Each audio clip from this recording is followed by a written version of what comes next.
That's my shit, that's my wave. Do it like that, then I repay. Don't be scared, I ain't afraid. Just like that, come my way. Bonjour et bienvenue à toutes sur ma chaîne Hippocampe. Pour celles qui ne me connaissent pas, moi c'est Jade, j'ai 27 ans et aujourd'hui je vais vous parler du diagnostic de mon cancer. Du coup, j'avais 23 ans au moment où il a été diagnostiqué. Ça a commencé par... En fait, un jour, je vais au lit et moi je suis quelqu'un qui dort beaucoup à plat ventre. Du coup, je m'allonge et puis je sens quelque chose qui me dérange dans mon sein gauche. Je trouve ça bizarre, je commence à toucher. Je m'aperçois que j'ai une sorte de boule. Au début, je me dis, bon, c'est bizarre, c'est peut-être un kyste. Parce que donc quand je touche, en fait, c'est ni dur ni mou.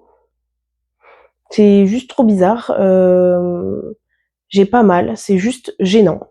Donc bon.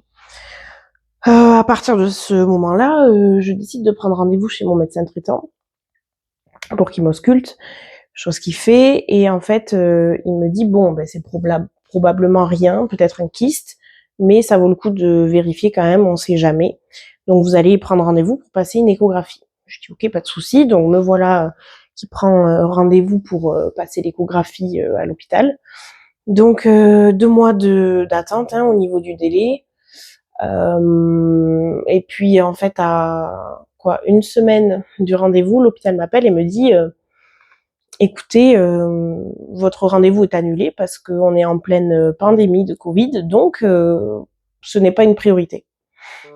Ok, bon, là je me dis d'accord, qu'est-ce que je fais avec cette information? Et puis, en fait, comment dire, mon intuition me dit non, il y a quelque chose, il faut absolument que tu fasses des examens.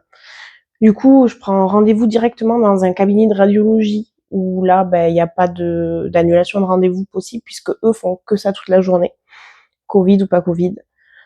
Du coup, j'ai rendez-vous là-bas. Ça commence avec donc une échographie. À l'échographie, on me dit oh ben c'est probablement un kyste. Du coup, je me dis bon, ok, très bien. Puis ils me disent mais on va quand même faire une biopsie pour analyser le contenu des tissus, des cellules. Du coup, je dis bon d'accord et tout. Et donc je reviens la fois d'après pour faire la biopsie. Là, donc on m'appelle, c'est mon tour, je m'installe et tout, et puis ils réalisent donc la ponction des cellules et des tissus.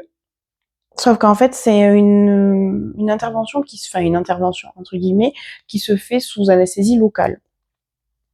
Donc ils me font l'injection et tout, et puis en fait, ils commencent, et puis je sens tout, absolument tout. Du coup, je commence à le dire au médecin. Par contre, je sens vraiment tout. Et du coup, là, ils se regardent avec l'infirmière. Ils sont là comme ça. Ils savent pas trop quoi dire. Puis en fait, ils font comme si de rien n'était. Et lui, à part me dire, oh mais c'est rien, c'est dans la tête, ça va aller. Voilà, c'est tout ce qu'il me dit. Moi, je suis là en mode, non mais docteur, j'ai vraiment mal. Je fais pas du cinéma. Quand je dis que j'ai mal, c'est que j'ai mal et que je sens et que c'est pas tout à fait normal. Bon, enfin bon, ça se passe et tout. Et puis ma mère était venue avec moi ce jour-là et du coup je la retrouve après dans la salle d'attente. Et puis au moment où on s'en va, en fait, elle m'ouvre la portière pour que je puisse monter et m'installer parce que ça m'avait fait vraiment un mal de chien, du coup la biopsie. Et à ce moment-là, il y a le médecin qui me l'a faite qui sort et qui voit ma mère sur le parking et qui lui dit oh ça va, elle est pas en sucre hein. Ok, vous allez comprendre pourquoi ce détail est important après. Et donc du coup bon, on se regarde avec ma mère un peu confuse, on se dit bah, il est sympa ce gars-là. Bon c'est pas grave, on s'en va et tout. Et puis quelque temps après, j'ai toujours pas les résultats, mais on me rappelle juste et on me dit oui il va falloir revenir pour faire une mammographie. Donc moi je dis ok, pas de souci, je prends le rendez-vous. Et puis en fait je réfléchis et j'appelle mon médecin traitant et je lui dis ce qu'il en est. Mais je lui dis mais là j'ai trop mal en fait pour y aller. j'ai franchement, c'était tout tuméfié en fait. Donc j'avais un hématome interne qui me faisait vraiment très mal. Et le médecin me dit, bon, vous n'êtes pas obligé d'aller le faire de suite, oui, parce qu'en même temps, je me voyais très mal aller me faire écraser le sein entre deux plaques en ayant déjà mal et un hématome pas résorbé, quoi. Donc du coup, il me dit, il n'y a pas de souci, attendez un peu, mais il va falloir y aller quand même, il faut pas trop traîner non plus. Du coup, je commence à trouver ça un peu bizarre, et puis je lui dis, mais je sentais qu'il tournait un peu autour du pot, et je lui dis, bon, dites-moi, les résultats sont pas bons, c'est ça? Il me dit, ben oui, j'en ai bien peur. Du coup, je me dis, bon, d'accord, ok, c'est pas grave. Donc j'attends un peu que ça aille mieux, que j'ai moins mal, et puis j'y vais. Donc là, cette fois-ci, ma mère m'accompagne aussi. Et donc je passe la mammo, ben pareil, la mammo, ça fait bien mal.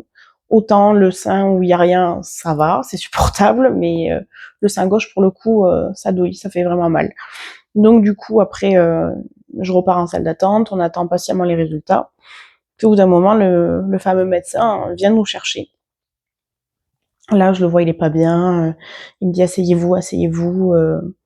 Et puis, ah oui, le nodule, là, ça va pas. Et moi, je suis là, quoi, le nodule, mais enfin, c'est-à-dire, enfin, désolé, mais moi, le jargon médical, je suis pas spécialement calée dessus, donc faudrait peut-être m'expliquer un petit peu plus, quoi. Et il est là et il dit rien, il dit rien. Et au bout d'un moment, je lui dis, mais docteur, en fait, c'est un cancer, c'est bien ça que, si j'ai bien compris, c'est ça, quoi. Et là, il me répond pas, il hoche juste la tête, comme ça. Et je voyais qu'il était super mal à l'aise, et en même temps, moi, j'étais là, je me disais, bon, ok, bon, t'as l'info, ton intuition était bonne. Maintenant que le problème est identifié, ok, ben on va y aller, hein, on va faire ce qu'il faut faire, et puis voilà. Mais pour le coup, lui, il se sentait vraiment pas bien. Et dans ma tête, j'étais là, ah, ben c'est bien fait pour toi, tu vois, ça t'apprendra peut-être à parler dans le vent. Bien fait pour lui, mais pas bien fait pour moi, pour le coup. Mais bon, c'est pas grave. Donc après, en sortant du rendez-vous, je me rappelle, on monte dans la voiture, et puis j'appelle mon médecin traitant pour lui faire part des résultats, parce qu'en gros, en plus de ça, là-bas, ils m'ont dit, écoutez, on a fait 3 fois les analyses de la biopsie, on n'a jamais vu ça si jeune, on pensait qu'il y avait une erreur, mais 3 fois les mêmes résultats, donc non. Donc voilà, mon médecin me conseille la fondation Bergonié, l'Institut Bergonié, qui est à Bordeaux, parce que moi j'habite du coup par là-bas, à côté de Bordeaux.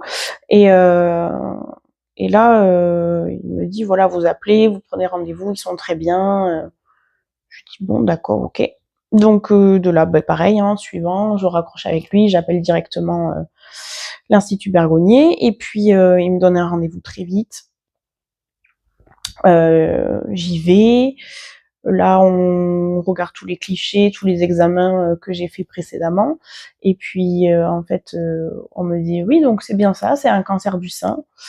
Et ça peut paraître bête, hein, comme ça, mais le fait que ça ait enfin été verbalisé, bah, tu sais où tu vas. C'est quelque part, ça soulage. Enfin, ça fait jamais du bien à entendre, mais ça, voilà, le truc est identifié. Maintenant, il reste les choses à mettre en place pour l'éradiquer, quoi. Et puis après, du coup, le rendez-vous avec la chirurgienne se passe super bien. Déjà, je suis super soulagée de voir que c'est une femme, qu'elle est jeune. Euh, et on se dit que voilà, au moins on n'a pas, désolé, hein, les vieux spécialistes, mais un, un vieux schnock tout rabougri avec zéro sensibilité. Là, le fait que ce soit une femme, on se dit que ben voilà, elle a aussi une poitrine, donc toutes les questions que nous on pourrait se poser en tant que femme, elle va se les poser aussi. Et puis voilà, il faut savoir que du coup l'Institut Bergonié est spécialisé dans le traitement des cancers. Ils ne font que ça. C'est pas un hôpital lambda qui traite un peu tout. Là, c'est vraiment que le cancer. Donc, je sens que je suis vraiment au bon endroit. L'équipe adorable. On prend le temps de tout m'expliquer de A à Z. Je rencontre plein de personnes. différents intervenants parce qu'il y a des équipes pluridisciplinaires en fait qui interviennent pour voilà prendre les décisions. Vraiment, on prend le temps d'expliquer tout. On a le temps de poser des questions aussi. S'ils voient qu'on n'a pas compris, ils réexpliquent d'une autre façon. Ils écrivent, ils donnent plein de dépliants. Et puis franchement, il y a des super assos qui sont rattachés du coup à Bergonié. Ils proposent tellement de choses pour l'accompagnement des patients, c'était incroyable. Je les ai trouvés super professionnels et en même temps très très humains. Et franchement, dans des moments comme ça, ben c'est pile poil ce dont on a besoin. Donc j'avoue que c'est vraiment rassurant. Donc du coup, après le premier rendez-vous que j'ai eu, et ben l'opération a été programmée 1 semaine après. Donc hyper rapide. Ben en fait, en définitive, je trouve que ça laisse pas trop le temps de réfléchir. Et c'est pas plus mal comme ça. Parce que je pense que potentiellement, on n'a pas trop le temps d'appréhender. Ça va tellement vite. Je veux dire, on a l'info déjà, genre paf, c'est un cancer, ok. Après, bon, ils identifient, ils vous expliquent quel grade, etc. Donc moi, pour ma part, c'était sur les 3 grades du cancer du sein, c'était au grade 2. Heureusement pour moi, il était pris à temps et j'ai pas trop traîné du coup pour aller consulter parce qu'en soi, je pense que quand on traîne, ben c'est jamais terrible au niveau de l'évolution. Donc là, j'ai eu voilà beaucoup de chance dans mon malheur entre guillemets dans le sens où j'ai pu conserver mon sein. Ils ont sorti juste la tumeur et j'ai gardé mon sein. Donc ça, j'avoue que aussi c'est un grand soulagement parce que c'est vrai que quand on est jeune, hein, bah de toute façon, enfin qu'on soit jeune ou pas, hein, je pense que quand on est une femme, la poitrine c'est la féminité et on nous enlève une part de nous en fait. Donc j'avoue que là-dessus j'étais quand même vachement soulagée de pouvoir le garder. Voilà, du coup cette vidéo touche à sa fin. J'espère qu'elle vous aura plu et qu'elle aura pu vous aider. Surtout n'hésitez pas à me faire vos retours en commentaire, à liker la vidéo et à vous abonner pour ne rien louper de la prochaine vidéo qui donc expliquera le protocole en lui-même. En attendant, prenez soin de vous et je vous dis à très vite.